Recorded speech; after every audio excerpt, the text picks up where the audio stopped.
Hey there, folks. I know that y'all are used to seeing Candace Cooper and her lovely flowing head of hair, but today it is me and AJ Black talking all things Boston College because we don't feel like we've quite done this thing justice, okay? AJ hit me up and he said, "Kid, we need to talk about it. We need to talk about it." I said, "Well, come on down. You got the floor, brother." AJ, how you feeling, man? I'm doing great, Kenton. Thanks for having me on. Absolutely. Well, listen, in today's show, we're going to get into it now. We're going to get into the good, the bad, and the ugly. We're going to talk about how this exit happened, as well as who the replacement is, if you know what I mean. And they already got the guy, or who it can be in terms of the guys that are candidates. And we're going to grade all the potential replacements according to our Boston College insider, AJ Black. That sound good to you, brother? I love it. Let's do it, Ken. All righty, well, let's get it rolling on today's episode of Locked On ACC. You are Locked On ACC, your daily podcast on the Atlantic Coast Conference. Part of the Locked On Podcast Network, your team every day.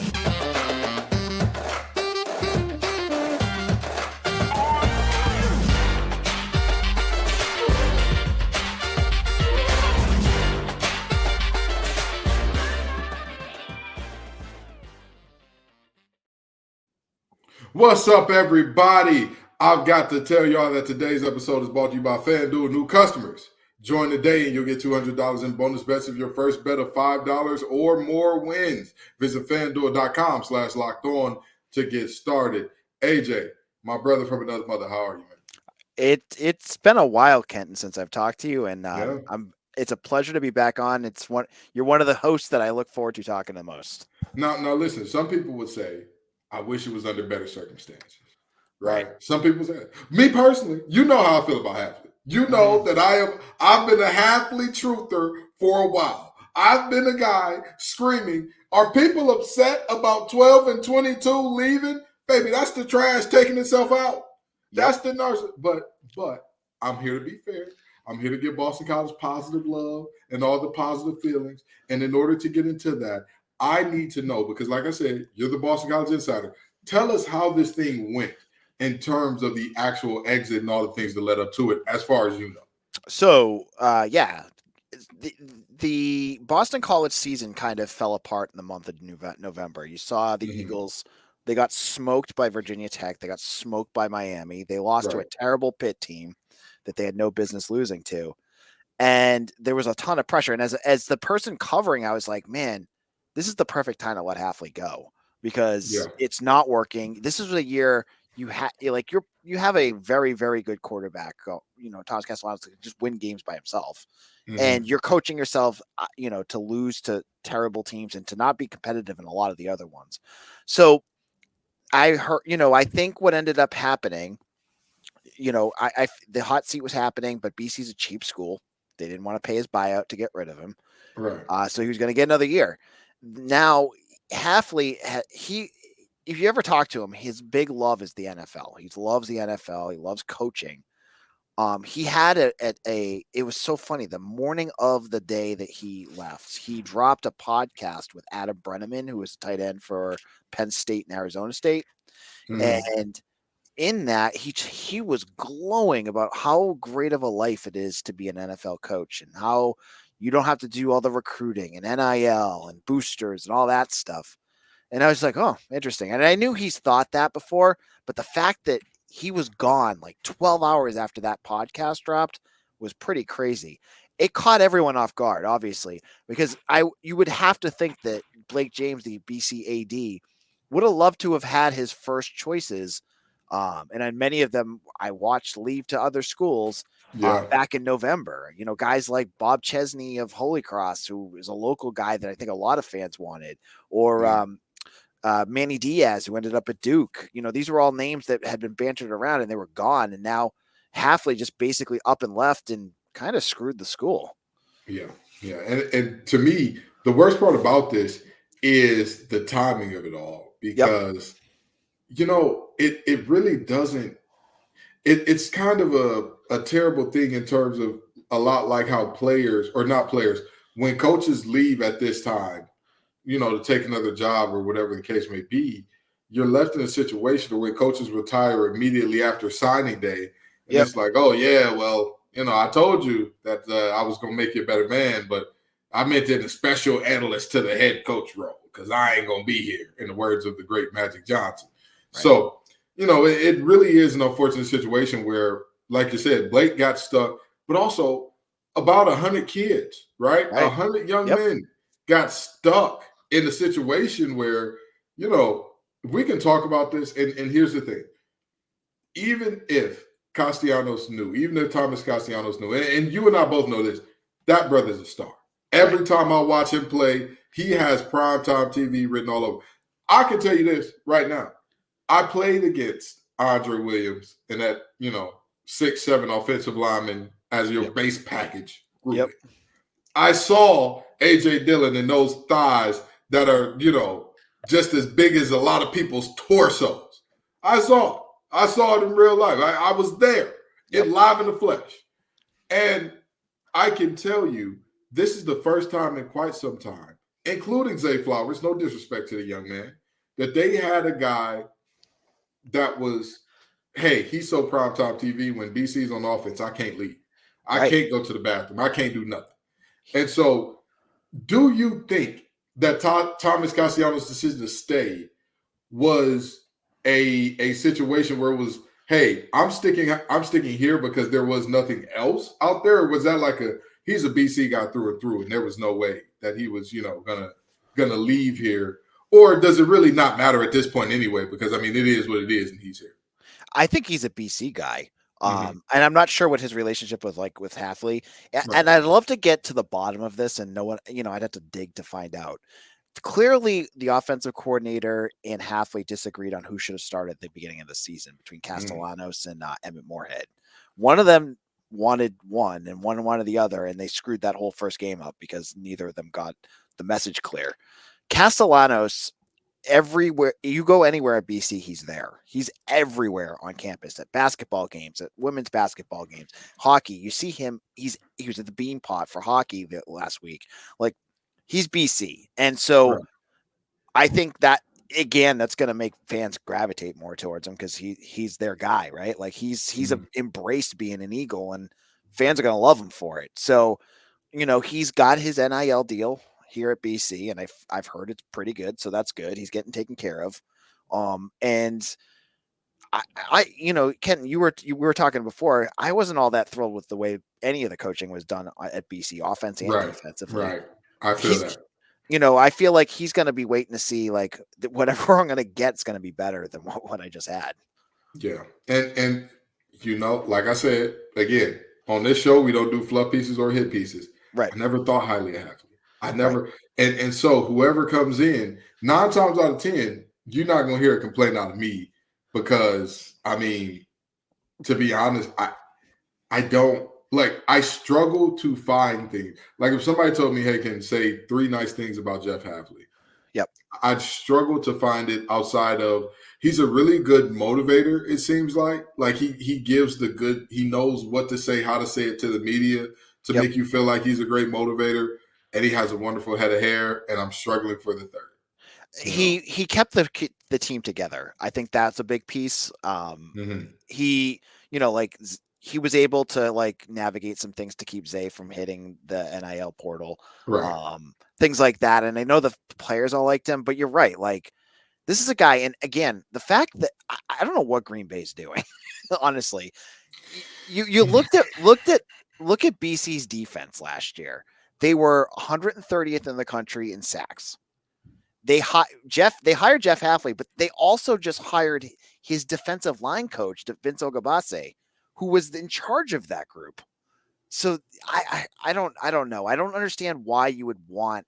Maybe you envision that he's gonna just focus on defense, and he's a film guy, and that's gonna be where he finds his success. But BC's defense last year stunk. So I don't. I'm not sure what the Packers are looking for there. You know what I mean? Any group that has Donovan Ezaragu as one of their, and I apologize if I butchered your name, Donovan, but that any group that has him as an edge rusher and ends up with triple digits in terms of where they rank, and that's not a skill issue on his end. It's not. They had 13 sacks the entire season, BC. 6 of them came in one game against a really bad UVA offensive line. That means they had 7 in 12 games. Lord have mercy. Yep. Lord have mercy. Well, folks, we got some things to talk about, and we got some things to get into in terms of who the potential replacements could be, who the folks could be that, you could be looking up at and saying, oh man, this is a very different situation, because AJ is boots on the ground. He is there. He is live in the flesh day to day, following this thing, tracking this thing, getting every inside scoop he can. And so we're going to talk about the potential replacements, some very serious, some very unserious, but fans are calling for it, so we got to talk about it. We're going to talk about that after a quick word about FanDuel. Folks, it's very clear. The Super Bowl is here. It's that time of the year where basketball is getting into full swing. All-Star weekend is approaching, and that's when basketball players get serious. Why would you want to place your first bet anywhere but FanDuel? It's absolute insanity if you ask me. And you know why I say that? Because FanDuel is the place to be for betting. FanDuel has so many ways for you to end this season with a W. Listen, I know that most of our teams got eliminated. I'm a Lions fan. Trust me. Best season we ever had. Our team still ain't in the Super Bowl, but guess what? You can feel like you won the Super Bowl when you just place your first $5 bet or more and win $200 in bonus bets if that bet wins. Just visit FanDuel.com/LockedOn to sign up. That's FanDuel.com/LockedOn. Make every moment more with FanDuel, an official sportsbook partner of the NFL. Now, AJ, I'm going to throw some names out at you, okay? I'm going to throw some names out that I've heard through the grapevine. And I want you to tell me how you would judge the potential fit. Not whether or not they get hired on there. Not whether or not you think, because some of these names are far out there. Some of these names, very close. One of these guys will probably end up being the guy, right? It feels like we're playing The Bachelor, and BC is the one doing the picking, right? This is a very interesting episode of The Bachelor where you got a bunch of 50-year-old old white dudes is like your potential guy, but that's neither here nor there. Yep. So we're going to start this thing off with none other than hometown guy per se. Hometown. Bill Belichick. No, I'm just joking. We're going to start it with Notre Dame defensive line coach Al Washington, former BC player. How would you grade the fit? I would give it a D- because I love Al. I was there as a student when he was a player. He was a fiery defensive lineman. He was a coach under Steve Adazio, worked special teams and running backs for Andre Williams. So he was there when you were playing against him. Yeah. Really likable guy. But the biggest issue, and what I've been told by BC, is they're looking for a splash hire of a coach with experience, because they just got done with a coach that had no experience as a head coach. Right. Poor Al hasn't done anything more than being a positional coach at this point. So he's even further back than Hafley was. I just feel like he doesn't fit that role yet. What I would love for Al Washington to do, and what I've heard buzz about, is he's kind of log jammed at Notre Dame. He can't progress to be the defensive coordinator because they have Al Golden. Right. He could come for it. We'll get to who I think is going to get it. And I've heard buzz that he may come with him and be his defensive coordinator. So he'd get a promotion, be at BC, his alma mater, and bring he's a good recruiter. I think he would be a perfect fit for defensive coordinator. I just don't think he's ready to be a head coach yet. Okay. Well, you've hinted at the favorite. Yeah. You know me. I'm not a bettor. People, this is the funny thing. Everybody's always like, Kenton, how do you know the lines for so much stuff if you don't bet? It's interesting. I find it interesting. I like going online, see, how Vegas thinks, and see, Vegas is right a lot. They're right a lot. And this one, Bill O'Brien is the odds-on favorite. Yep. Tell me about the fit. Talk to me. So Bill O'Brien is by far the favorite. And honestly, I thought about 3 days ago he was going to be the guy hired immediately. But BC has a process. They have to go through Father Leahy, the president of the school, and do interviews and all that stuff. They had Matt Ryan sitting on him. They did it in Atlanta earlier this week. So Bill O'Brien has shown interest in this job. He was rumored to be connected to the hire when Hafley got it. but Right. I just don't think he ended up either pursuing it or whatever. He has everything I think BC is looking for, which is experience at both the pro and college level. He coached at Penn State. He had a team with limitations there, which is kind of what BC's motto is. We're a team with limitations. So he was able to be successful there. They were 8-4 the first year he got there after the Paterno stuff. Then he obviously he worked with the Patriots. He's a local guy. He went to St. John's Prep, who is a local program that's connected to BC. I think so. Right now he's at Ohio State. He's the co-offensive coordinator at Ohio State. Right. And Ohio State fans who have been listening to my podcast, if you're listening right now, hi guys. They've been yelling at me a lot all week. They don't understand why he would leave. And there's a big, first of all, he wants to be a head coach. So that's one piece. The other big piece is, and he's made this clear, he's got a very disabled son who has a pretty significant disability that he can only get care in. He gets care in hospitals in Boston. So when he was in Alabama, his wife and his son stayed in Boston while he was coaching for Nick Saban. And so I think there's a piece that would love that too. So he could be with his family again. So that piece is there. And I think he wants to be local. So I think honestly, odds on favorite is Bill O'Brien. And I know you probably have different feelings about this, Kenton, but I know this is the hire that BC is looking for. I know the fans too. The fans are dying for this. So in terms of grade, if we had to grade this fit, what you thinking?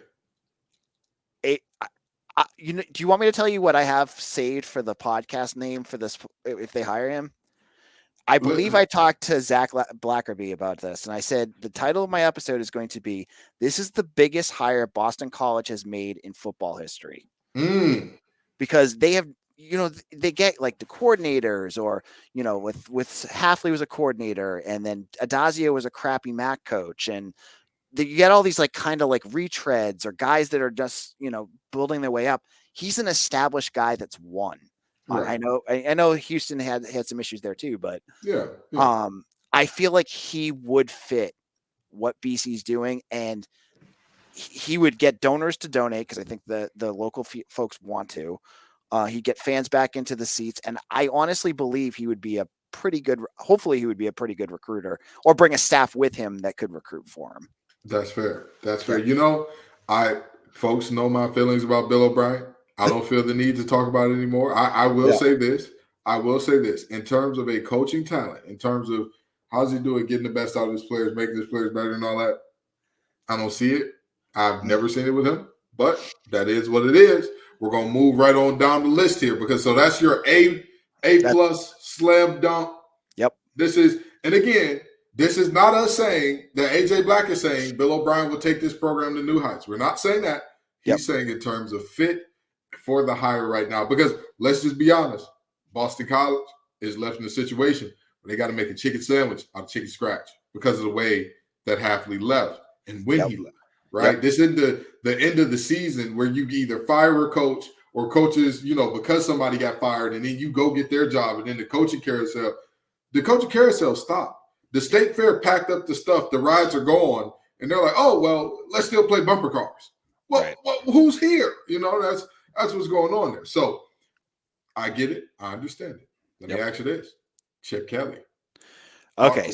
So this is the one that as someone covering it, is most intrigued by, because I keep getting told different stories, and I feel like there's more smoke behind the mirror than I'm hearing. So I've been told that he interviewed on the phone with BC, but didn't make it to Atlanta for the in-person interviews. But then I talked to a national guy that's with 247, and he expects him to be. There's a big chance that he's at BC right now. He hates.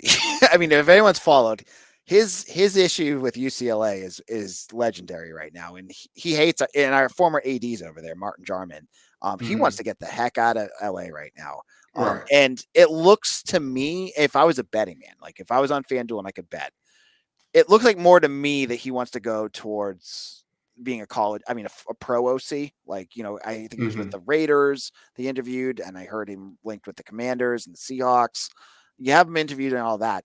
but maybe he just wants a fresh start. He's from this area. He went to UNH. He got a house in Portsmouth, New Hampshire, and you're at BC, a program with not a lot of pressure. If Bill O'Brien is 1A, Chip Kelly is 1B to me. And honestly, you could argue either. I mean, I would kill to see what Chip Kelly could do with Thomas Castellanos. Oh boy. He would get that offense smoking. I feel like in terms of maximizing that, but then I feel like he'd leave in 3 years. But you know what, Kenton?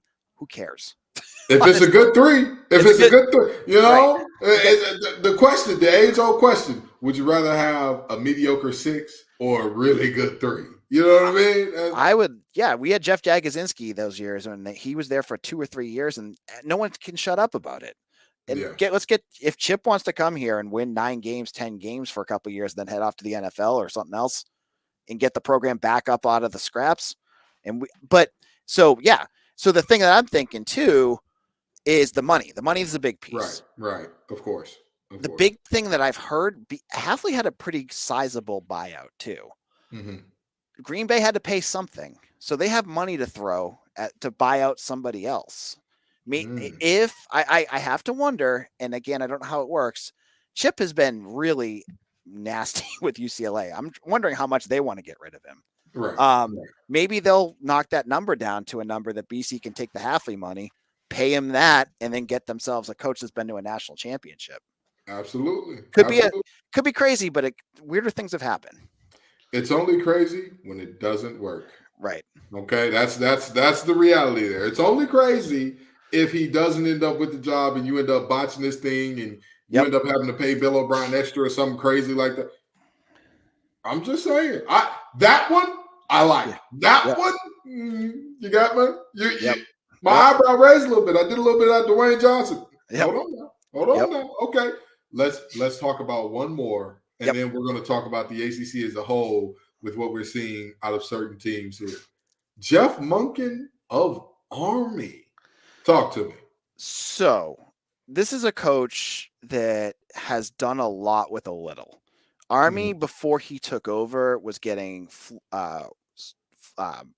plastered by Navy every year. And obviously that's a huge deal for them. And then he brings them in. He's winning 10 games a year. He's got them going. I talked to Brian Doan at 247. He's a colleague of mine. And he says Jeff Monken is one of the best coaches that he knows. Like, he's a master motivator. He's a very good X and O's coach, which is exciting. Like, I've heard the same things. I feel like he would be good, but he's a bit of a risk too. He runs the triple option, and they tried to go away from that this year. And then I think they ended up saying, screw it, and went right back to it for the last 3 or 4 games. Of course. So if he can't do I just haven't seen enough of him doing an offense that's not the triple option and I don't want that here. I don't want the triple option to BC. We have a good rep right now with wide receivers because of Zay. The last thing they need to do is go to a gimmick option and lose that piece. I just don't think he's a good fit. I feel like he's a safety option at this point behind a lot of the other guys. And I feel like he should get a Power 5 gig at some point. I just don't think he's the right fit for BC at this point. So what grade we giving it? C? Yeah, like a C plus. C plus. Okay, C plus. C plus. So you wouldn't like it. You wouldn't like the fit, but you wouldn't hate it. You wouldn't be like, oh, PU, get this out of here. Right. There's question marks, and he wouldn't totally rev up the fan base, which is what BC really needs, and I think O'Brien and Chip Kelly could do. But I still would worry about him coming here. Well, you talk about local guys. Bill Belichick is in it. Nah, I'm joking. Listen. What about Pete Carroll? AJ and I both agree that is not happening, and neither of us want this to happen, right? I think we can agree to that, right? Neither one of us would want Belichick to BC, right? Yeah. I have to say, as someone who goes to press conferences, I have not been to a Patriots press conference. Asking him a question and have him, dress me down in front of everyone else. Honestly, as a Pats fan, I kind of think that'd be funny. At least I got to try it at one point. I want him to just tell me my question was stupid or. Wow. Okay. Ladies and gentlemen, AJ Black has just said that he would like one public flogging from Bill Belichick. Just one. Yep. Don't make it a regular. Just a one-time deal.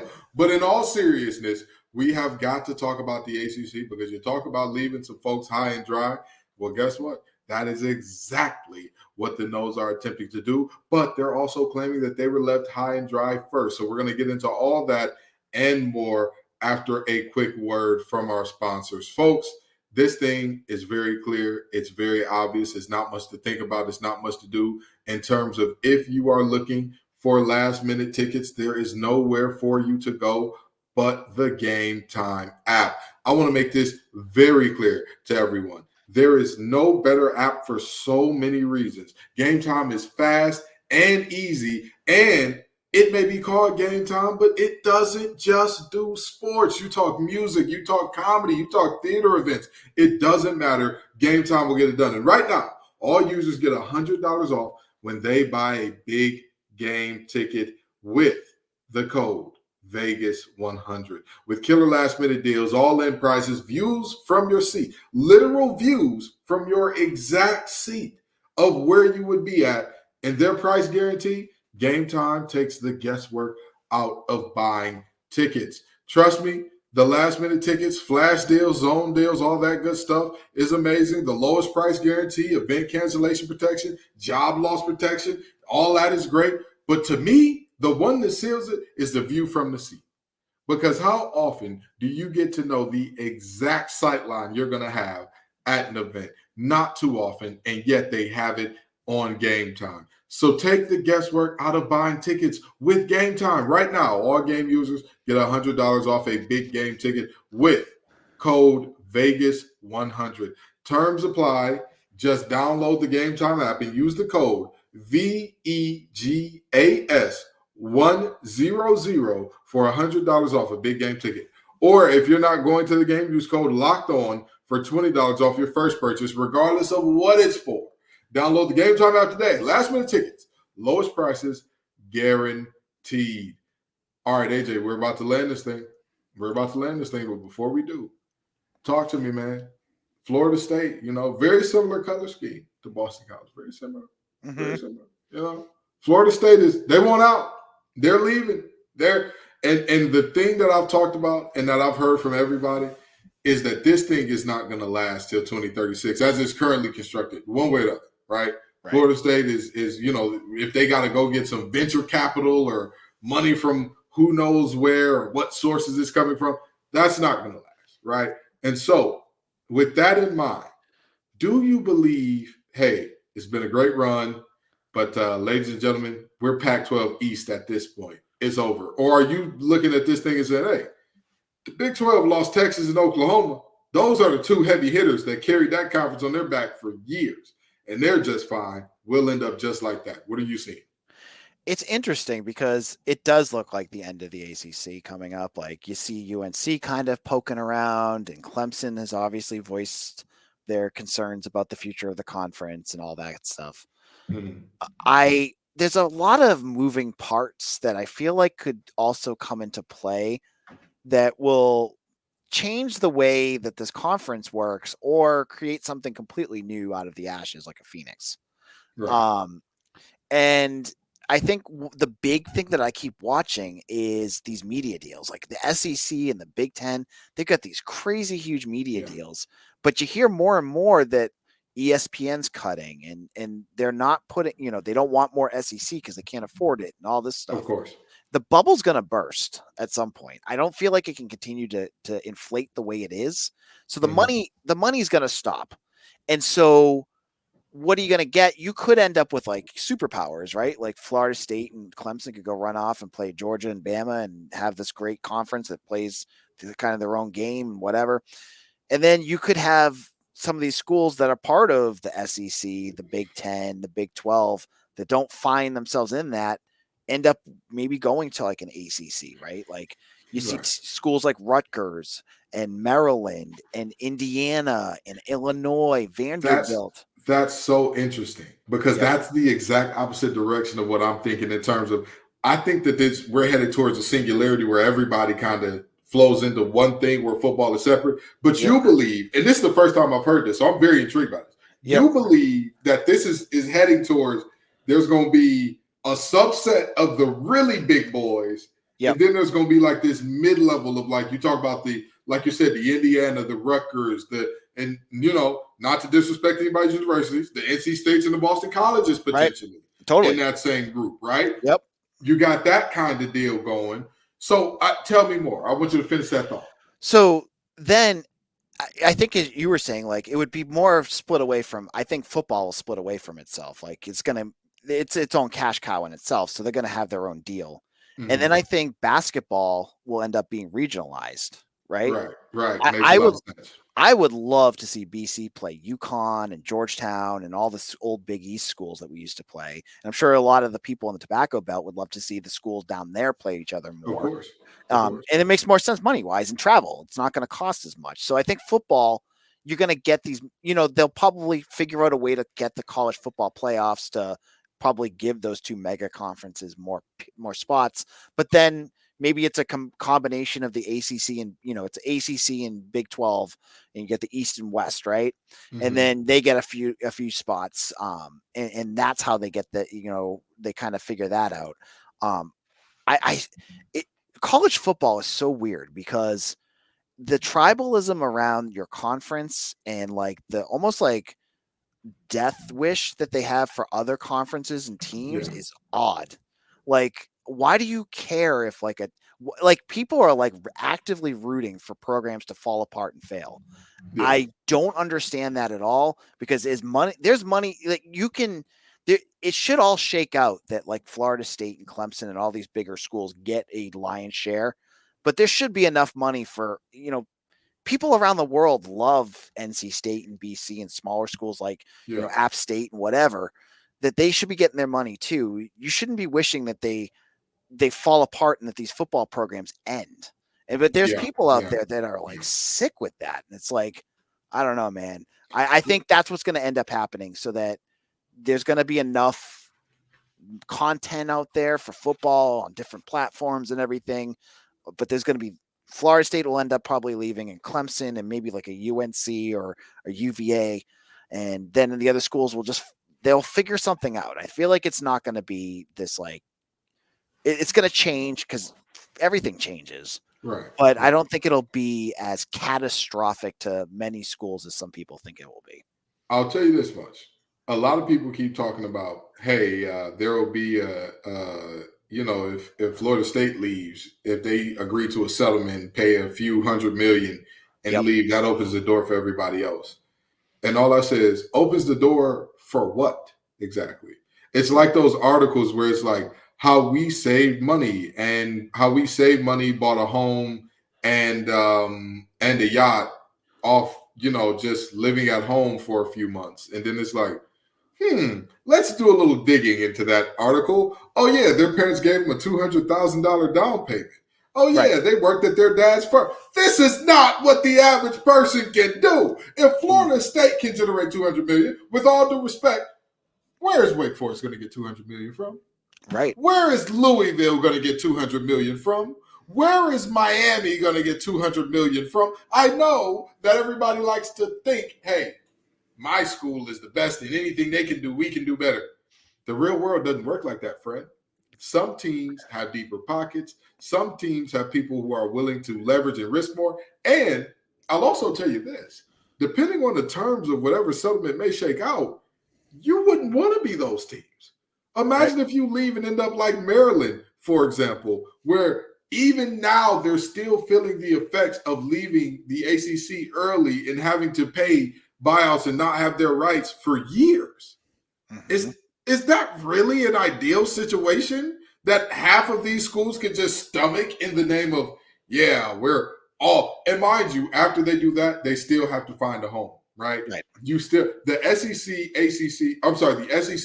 Big Ten has to say, we agree to share our pie with you. Right. And how big can it get? Right. Like the media, as I was saying, the media companies, they can't just keep giving them $40 million, $60 million to bring in all these schools. They're going to have to start cutting somewhere. And that's why I was saying, like, they might look at this eventually and say, okay, Rutgers, we don't need you anymore. We want Florida State. Indiana, we don't want you anymore because we're going to take Oklahoma State. Or, you know what I mean? Like things like that. Yeah, and if they ultimately say, hey, we're going to go to these schools with a deal that says you'll get, $40 million per school, and then the conference is like, no, that's not $40 million per school because we have this many teams. And they're like, oh no, $40 million for all your original schools, or $40 million for all the schools that we deem as important to the package. These last couple, figure it out. Yep. Work out the money. Like, again, nobody's going to want to cut their check in that way. So I think we're moving towards a singularity, but I think that we are much closer to a Big 12 situation than a Pac-12 situation. Yep. But we shall see in the end. AJ Block, tell the people where they can follow you and find your work. Yeah, so you can check me out at Eagle Insider if you're interested in BC's coaching search. I have updates every day. I've talked to people. I've got all the scoops going on. Check that out if you're part of the 247 network. You can check out all my work free. You also on LockedOn BC. I've been doing a podcast every day. I'm almost up to 900 episodes, which is crazy. Check that out on YouTube or wherever you get your podcasts. If you like me, come find me. Let me tell you something. This is one of the hardest working men in that New England area sports media situation. He has got more scoops than Baskin Robbins, okay? This man does it all, and he does it well. Make sure you check him out for all things Boston College. Thank you all so very much for coming out. We appreciate you every single time. Tell me, what do you think about what AJ said? What do you think about the culture fits? What do you think about the Hafley situation? And what do you think about the ACC potentially no longer being? Tell us all about it in the comments, and come on back next time, and the time after that, and the time after that. Peace and love, y'all. You are Locked On ACC, your daily podcast on the Atlantic Coast Conference. Part of the Locked On Podcast Network, your team every day.